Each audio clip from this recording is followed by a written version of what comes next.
The War Council of the Galactic Alliance convened aboard the orbital fortress Celestia 9. Representatives from 47 species filled the vast chamber, their bioluminescent skin, crystalline bodies, and chitinous armor creating a mosaic of alien diversity. At the center of the circular room, a holographic display showed the devastating advance of the Void Collective, a ruthless empire that had consumed 17 star systems in the past 6 months. Ambassador Thyron of the Keltharian Republic stood before the assembly, his forearms gesturing at the crimson tide spreading across the star map. His species had ruled the eastern spiral for millennia, and the fear in his triple-voiced speech was evident to all present. The Void Collective has breached the Andrelian barrier. 3 colony worlds burned in the last week alone. Their warships are unlike anything we've encountered. Plasma cannons that can melt through our strongest shields. If they reach the core system, civilization as we know it ends. General Morvek, a towering warrior from the reptilian Scaroth clan, slammed his clawed fist on the table. We need to strike now. Consolidate our fleets at the Nebular Gate. Hit them with everything we have before they gain more ground. And lose half our forces in a single engagement? Countered Minister Philora, her insectoid features clicking with agitation. The collective has numerical superiority. Every battle we've fought has ended in retreat. We need a different strategy. The chamber erupted in heated debate. Species that had coexisted peacefully for centuries now argued desperately, their unity crumbling under the weight of impending extinction. Some advocated for guerrilla tactics, others for diplomatic surrender, and still others for a last stand that would at least preserve their honor. Then the massive doors opened with a hiss of pressurized air. The argument ceased instantly. All eyes turned to the entrance where a figure walked through with unhurried confidence. She was humanoid, standing at average height with olive skin and dark hair pulled into a practical ponytail. Her uniform was midnight blue with silver accents, bearing insignia that no one in the chamber recognized. Behind her walked 2 others, a tall man with bronze skin and sharp features, and a younger woman with pale complexion and fierce green eyes. "Forgive the interruption," the lead figure said, her voice clear and steady. "I am Captain Dominique Reeves of the Terran Defense Initiative. My companions are Lieutenant Commander Hassan Okoye and Tactical Officer Petra Volkov. We've come to offer our assistance." The silence stretched for several heartbeats. Then Ambassador Thyron accessed his datapad, his expression shifting from confusion to disbelief. "Terran. Human. That's impossible. Your species went dark 400 years ago. The Sol system has been quarantined since the Great Collapse. Every probe we've sent returned empty signals. Earth was declared a dead world." Reeves stepped further into the chamber, her boots echoing on the polished floor. "We prefer to think of it as a period of reflection. Humanity needed time to evolve, to understand our mistakes, and to rebuild. We've been watching the galaxy for the past century, waiting for the right moment to return." A delegate from the aquatic Nereid civilization laughed, a bubbling sound through her translation device. "You've been hiding while the galaxy burned. And now you arrive with what? 3 people and empty promises?" The holographic displays throughout the chamber flickered. Every screen went dark for exactly 3 seconds. When they returned, a new image dominated the center. A warship unlike anything in the current galactic registry. The vessel was sleek and predatory, roughly 800 meters long, covered in adaptive black plating that seemed to absorb light. Its design was efficient and brutal, with no decorative elements or species markers. Weapon ports lined its hull in patterns that suggested both offensive capability and defensive versatility. "That's the Phantom Blade," Reeves said calmly. "My ship. She's currently holding position at the edge of your system, cloaked and undetectable by your sensor arrays. We have 12 more vessels like her, with another 73 en route from Earth. Humanity spent 4 centuries doing more than surviving. We adapted, we innovated, and we learned from every conflict recorded in galactic history." General Morvek leaned forward, his predatory eyes narrowing. 12 ships. The Void Collective commands 8,000 warships. You're either delusional or suicidal." "Neither." Hassan spoke for the first time, his voice deep and measured. "We've been monitoring the Collective for 40 years. We know their fleet compositions, supply routes, command protocols, and tactical weaknesses. We know they win through overwhelming firepower because every species fights them the same way. And how else would one fight a war?" Minister Philora asked, her tone dripping with skepticism. Petra smiled slightly. with patience, with precision, with strategies that turn their strengths into vulnerabilities. Humanity learned something during our isolation. We learned that the strongest enemy is often the most predictable. The chamber erupted again, this time with a mixture of outrage and derision, the assembled might of the galaxy being lectured by representatives of a species thought extinct, a species that had never been considered a major power even during their active years. Reeves raised her hand and the noise gradually subsided. "We have a proposal. Give us 5 days. One target. Let us demonstrate what humanity has learned. If we fail, you've lost nothing. If we succeed, you gain allies who fight differently than anyone you've ever known." Ambassador Thyron's expression was unreadable. 5 days. What target do you propose? The Void Collective staging ground at Obsidian Station, Reeves said without hesitation. It's their primary forward operating base in this sector. 23 capital ships, 140 support vessels, and enough firepower to sterilize 50 planets. Intelligence indicates they're preparing for a massive offensive against your core worlds. That's not a target, Morvek growled. That's a fortress. You'd need 1,000 ships in perfect coordination to even approach those defenses. Then it's fortunate, Hassan said, that we don't plan to approach them conventionally. What do you plan? Thyron demanded. Reeves's expression remained neutral. That would spoil the surprise, Ambassador. But I can promise you this. In 5 days, either Obsidian Station will no longer pose a threat, or you'll have confirmation that humanity isn't worth your time. The council chamber fell silent. The assembled delegates exchanged glances, weighing the impossible proposal. 3 humans from a supposedly extinct species, asking permission to engage the most fortified position in the sector with 12 ships. It defied all military logic, but desperation makes strange allies. Finally, Ambassador Thyron spoke. 5 days, Captain Reeves. But understand this, we will be watching. If you fail, if this is some elaborate deception, there will be consequences. Reeves nodded once. We understand. You might want to position observation satellites around Obsidian Station. I think the galaxy should witness what happens next. She turned and walked toward the exit, Hassan and Petra following. As they reached the doors, Petra glanced back with a slight smile. Oh, and Ambassador, you should tell your fleets to stay clear of the sector. Things are about to get interesting.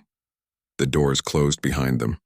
In the silence that followed, General Morvek pulled up the tactical display of Obsidian Station, a fortress bristling with weapons, shielded by overlapping defensive grids, protected by the most powerful armada in known space. They're going to die, someone whispered. But deep in his warrior's heart, Morvek felt something unexpected. Hope. Observation satellites positioned around Obsidian Station transmitted their feeds to every council world and independent system willing to watch. Billions across the galaxy tuned in as Captain Reeves's fleet materialized at the edge of the sector. 12 vessels against an iron fortress. In the council chamber on Celestia 9, Ambassador Thyron studied the tactical display with growing confusion. They're maintaining position at maximum sensor range. No weapons charged, no formation adjustments. What are they doing? General Morvek's tactical instincts were more refined. They're being cautious, smart. The Void Collective knows they're there, but the Collective is also curious. They want to see what these humans will do. Aboard the Phantom Blade, Captain Reeves stood in the command center, surrounded by holographic displays showing every angle of Obsidian Station. Her crew of 50 humans worked with practiced efficiency, each person trained from childhood for deep space warfare. Status report. Hassan, Reeves commanded. Her executive officer glanced up from his console. All ships maintaining position. The Collective has dispatched 5 cruisers to investigate, but they're holding at 3 million kilometers. They're waiting for us to make the first move. Good. Let them wait. Reeves pulled up a complex timeline filled with calculations and trajectories. Navigation. Confirm our drift patterns. Lieutenant Nia Tamura, a young woman with Japanese heritage and quick fingers, nodded. Confirmed, Captain. We're using the sector's natural gravity fluctuations and stellar winds. To external sensors, we appear to be drifting aimlessly, powerless vessels caught in the cosmic current. But we're not, Petra added from her tactical station. We're moving, just imperceptibly slowly. following calculated vectors that will position us exactly where we need to be. Reeves allowed herself a small smile. The collective scans for active threats, powered ships, charged weapons, shield signatures. They're blind to patient movement. Day 2 arrived without incident. The galactic audience grew restless. Analysis programs on 1,000 worlds calculated probability of human success, 0.03%. Military academies used the standoff as a teaching example of hubris. Entertainment networks began preparing obituaries for the brief return of humanity. The human ships continued their apparent drift. Power signatures minimal, no visible activity. Inside Obsidian Station, Commander Velthris of the Void Collective studied the human vessels with his 6 eyes arranged in a geometric pattern across his angular face. His species, the Kelthari, had built the collective through conquest and assimilation. Patience was for prey species. They maintain their pathetic vigil, his tactical officer reported. No power spikes, no weapons preparation. They've done nothing for 48 hours. Velthris's mandibles clicked in amusement. Perhaps the humans came here to surrender dramatically. Their species was always prone to theatrical gestures. Let them drift. When their time expires, we'll atomize them as an example. But one of his analysts, a younger Kelthari named Cyrex, studied something unusual on his display. Commander, I'm detecting minor gravitational anomalies throughout the sector. Nothing significant, barely above background radiation, but the pattern is strange. Space is full of anomalies. Velthris dismissed. Focus on real threats. Aboard the Phantom Blade, Dr. Amara Osei, the ship's chief engineer from Ghana, monitored her most critical system. The quantum stealth field generator hummed quietly, consuming 90% of the ship's power output. Around her, holographic equations spun in complex patterns. Reeves entered engineering, her footsteps barely audible. Status, Amara? The engineer grinned. The stealth field is performing beyond expectations. We're essentially invisible to their sensor sweeps. They're looking for electromagnetic signatures, thermal emissions, subspace distortions. We're giving them nothing. And the package? Deployed on schedule. 600 microdrones, each no larger than a human fist, spreading throughout the sector on minimal power. They're using the same drift patterns as our ships, riding gravity currents and stellar radiation. To the collective's sensors, they're just space debris. Reeves nodded. The collective scans for weapons and ships. They don't look for something that small moving that slowly. Because, Amara said, no one fights with that level of patience. Day 3, the Void Collective's confidence grew. Commander Velthris held a briefing with his command staff. Their holographic forms gathered around the tactical display. The humans are clearly broken, one officer stated. They lack the courage to attack or retreat. Shall we destroy them now and end this farce? Velthris considered. The Galactic Council was watching. Perhaps there was propaganda value in letting the humans demonstrate their own obsolescence. Let them drift until their deadline expires. Then we'll show the galaxy what happens to those who challenge the collective with empty gestures. But analyst Cyrex continued monitoring those gravitational anomalies. The pattern was becoming clearer. Hundreds of tiny objects spreading through the sector in precise trajectories. When he tried to get a closer scan, the objects vanished into background noise. Yet his calculations suggested they were positioning themselves near critical infrastructure. He mentioned it to his supervisor, who dismissed him. Space was full of debris. Focus on real threats, Day 4. Aboard the Phantom Blade, Petra gathered the tactical team. On her display, a 3-dimensional map showed the positions of all 600 microdrones, now scattered throughout Obsidian Station's defensive perimeter. Phase 1 complete, she reported. The drones have reached their designated positions, 300 inside the station itself, penetrating through docking bays and maintenance ports, 200 positioned near capital ships attached to hull sections near reactor cores, the final 100 scattered among support vessels and ammunition depots. Hassan whistled softly. Inside their shields, inside their ships.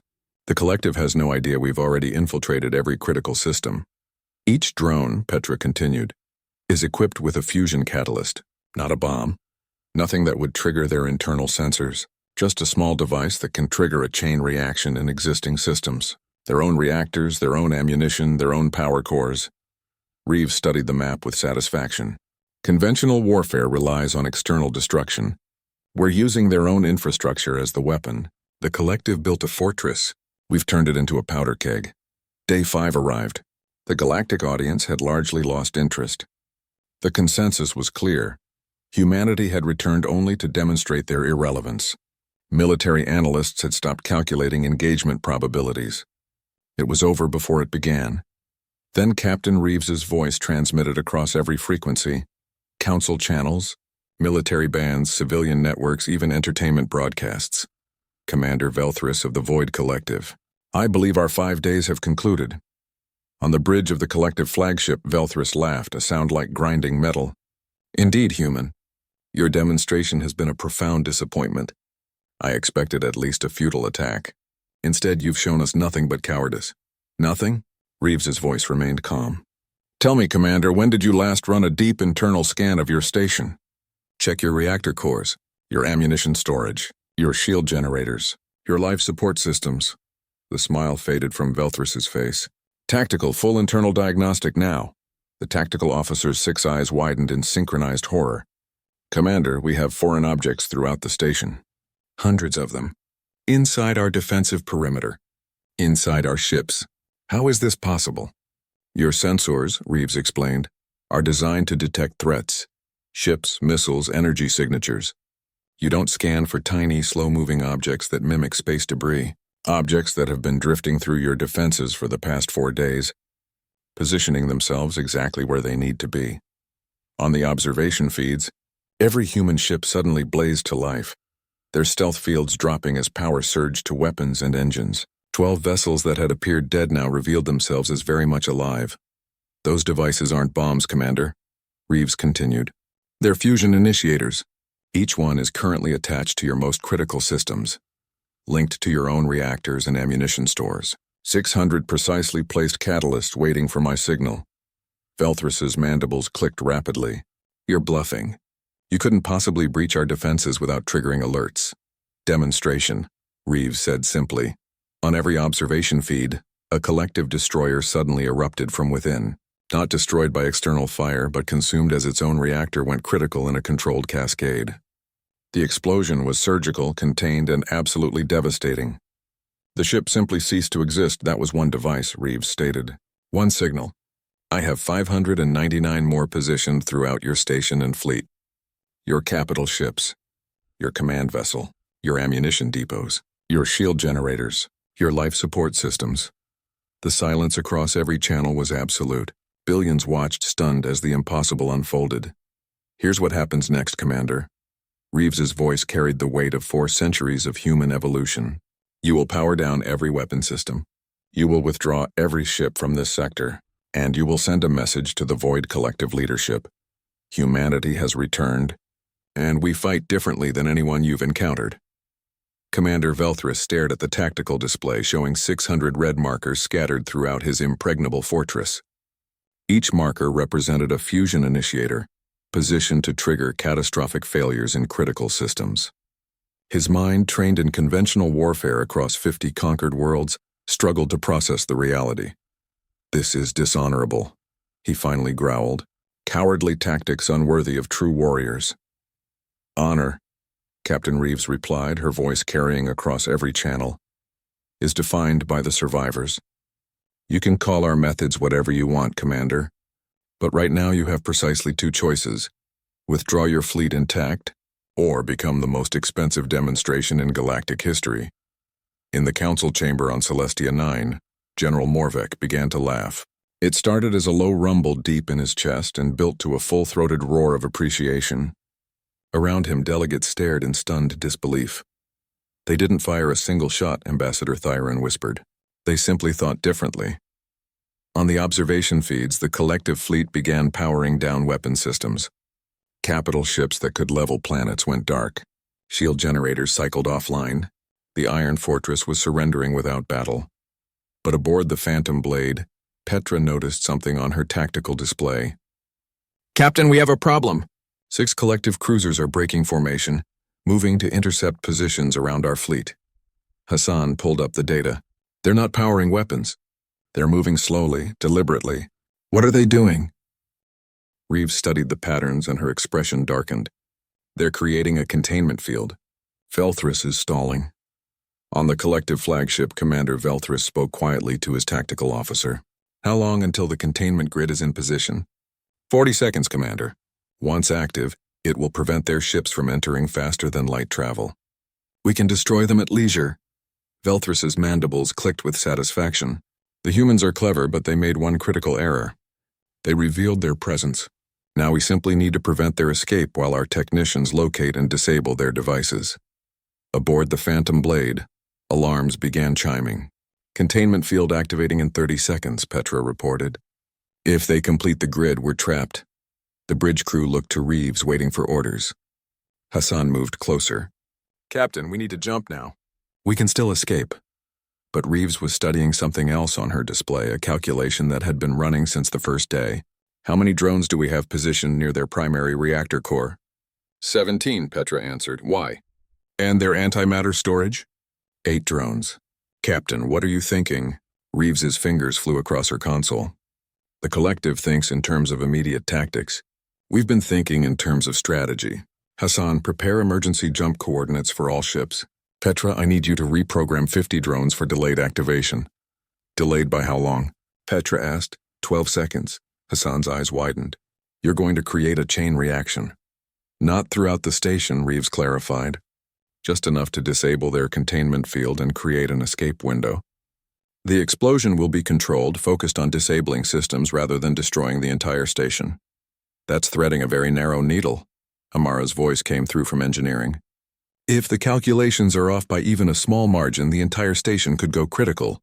Then, Reeves said calmly, the calculations had better be perfect.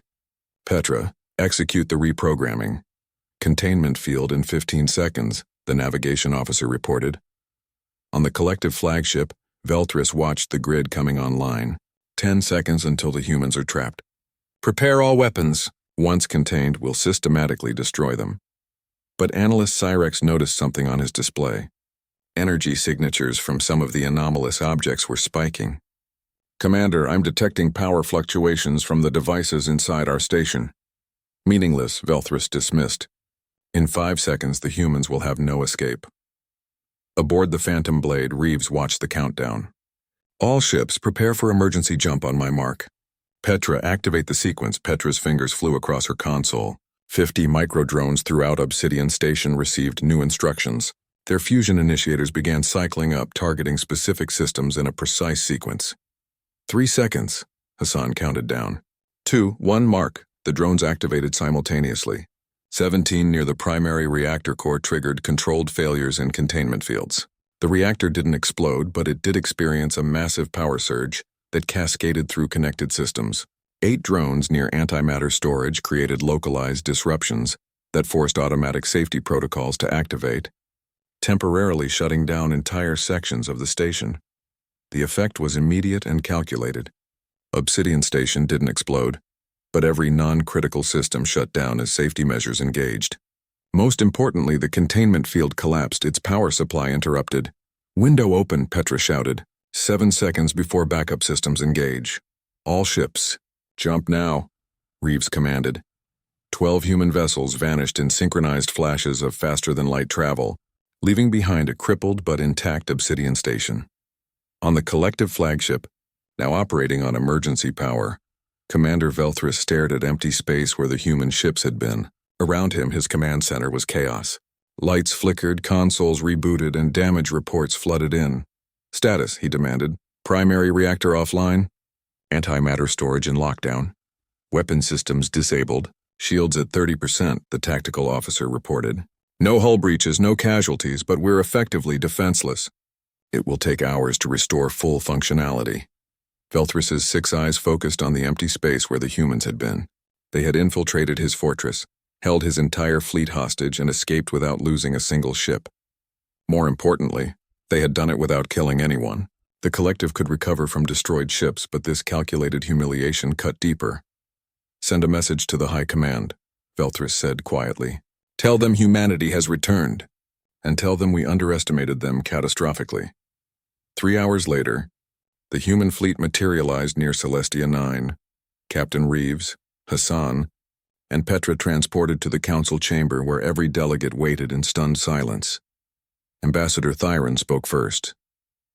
You disabled Obsidian Station without destroying it, without significant casualties.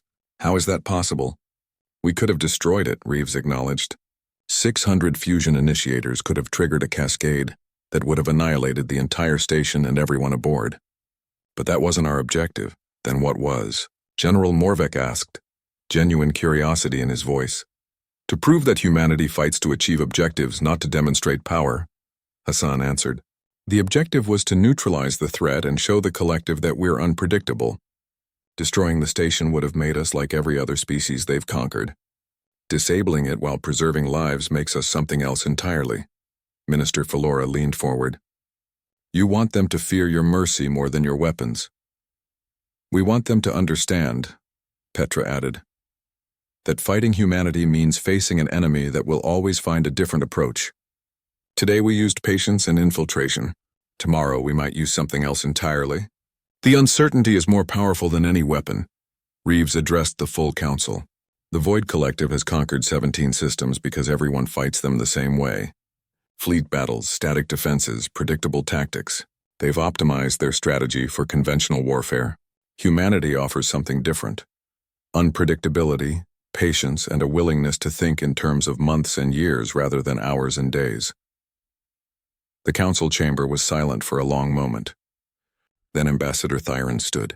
Captain Reeves, on behalf of the Galactic Alliance, I formally invite humanity to join our coalition. Not as subordinates, but as equal partners. We accept, Reeves said, but understand this, we'll fight our way using our methods. That might make some of you uncomfortable. After what we just witnessed, Morvek said with a grin, uncomfortable seems like a small price to pay for survival. Over the following weeks, the dynamics of the war shifted. The Void Collective, shaken by the Obsidian Station incident, became cautious. Their advance slowed as they deployed resources to scan for infiltration rather than conquest. Other species in the collective began questioning leadership that had been so thoroughly outmaneuvered. The human fleet grew as more ships arrived from Earth. Each vessel brought new strategies. New technologies developed during 4 centuries of isolation. But more importantly, they brought a different mindset to warfare. 6 months after the Obsidian incident, the war reached a turning point. The collective attempted to siege a major alliance world, only to discover that human ships had spent weeks positioning microsatellites throughout the sector. When the collective fleet arrived, they found themselves surrounded by a sensor network that predicted their every move. The battle lasted 4 hours and ended with collective forces retreating after minimal casualties on both sides. Humanity had proven again that victory didn't require slaughter, just superior strategy. In the council chamber, now meeting regularly with human representatives, Ambassador Thyron reflected on how much had changed. Your species was thought extinct. Now you're reshaping how we think about warfare itself. Captain Reeves, now promoted to Admiral and commanding Earth's diplomatic and military presence, smiled slightly. We spent 400 years learning from everyone's mistakes, including our own. We watched the galaxy tear itself apart with conventional thinking.